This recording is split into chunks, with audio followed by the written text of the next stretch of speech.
मराठा मावड़ा संगठन के कुछ मराठा समाज के युवक यहाँ पे आए थे। वो घर के सामने नारे लगा रहे थे। मैंने उनसे कहा कि आओ बैठो करके, तो आके बैठ गए और उनकी ये मांगनी थी कि मैंने भी अपनी खासदारकी का रेजिग्नेशन देना चाहिए और मराठा समाज का जो आरक्षण के लिए जो मांगनी है उनकी कई सालों की, तो वो मांगनी के बारे में समर्थन देना चाहिए। तो मैं उनको साफ शब्दों में कहा कि तुम आए हैं तो मैं समर्थन दे रहा हूँ, ऐसा नहीं है।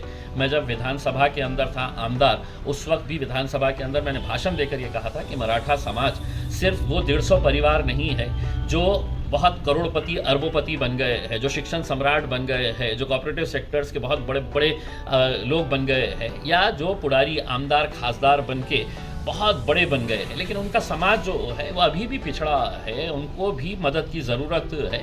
तो ऐसे समाज को रिजर्वेशन मिलना चाहिए। विधानसभा में भी मैंने कहा था और लोकसभा के अंदर भी हमने ये मुद्दा उठाया था। उसमें उनको समझाने के बाद उनको बात समझ में आई और मैंने ये कहा कि मैं अगर रिज़ाइन कर दूंगा तो सरकार बड़ी खुश इस वजह से हो जाएंगी कि उनसे सवाल करने वाला कोई रहेगा नहीं, क्योंकि सत्ता में बैठे हुए लोग तो अपनी ही सरकार के खिलाफ आवाज़ नहीं उठाएंगे। आवाज़ कौन उठाएगा? तो हमारे जैसे लोग उठाएंगे। तो लोकसभा के अंदर मेरी ये मांगनी है कि आप नरेंद्र मोदी साहब अगर महिला रिजर्वेशन जो 2014 में नहीं 24 में नहीं मिलने वाला, 2029 या 2034 में मिल मराठा रिजर्वेशन के लिए आप अगले हफ्ते है तो कम से कम 2 दिन का 3 दिन का अधिवेशन, विशेष अधिवेशन बुलाइएगा और इसके ऊपर चर्चा करिए, क्योंकि ये सदन बनाए ही इसीलिए जाते हैं कि लोगों की समस्या, लोगों के जो मसले हैं या अहम मुद्दे जो है उसके ऊपर चर्चा करने के लिए। तो चर्चा से क्यों भाग रहे हैं, राज्य सरकार हो केंद्र सरकार हो, मुझे पता नहीं।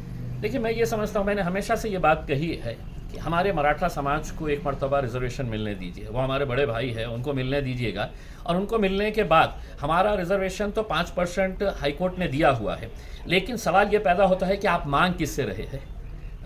क्या आपको लगता है कि भारतीय जनता पार्टी मुसलमानों के हित के अंदर कोई फैसला लेंगी? अगर आपको लगता है तो आप बहुत ही ख्वाबों की दुनिया के अंदर जी रहे हैं उसमें।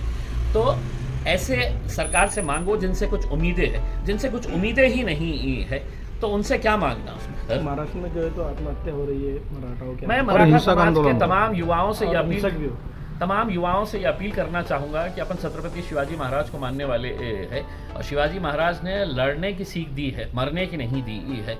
और आज के इस युग के अंदर जीना बहुत मुश्किल है, मरना बहुत आसान है। लेकिन युवाओं को मैं ये कहूँगा कि आत्महत्या का ख्याल जब मन में आ रहा है तो अपने परिवार के बारे में भी सोचो, अपने माता पिता के बारे में, अपनी पत्नी, अपने बच्चों के बारे में, अपने भाई बहनों के बारे में ये सोचो।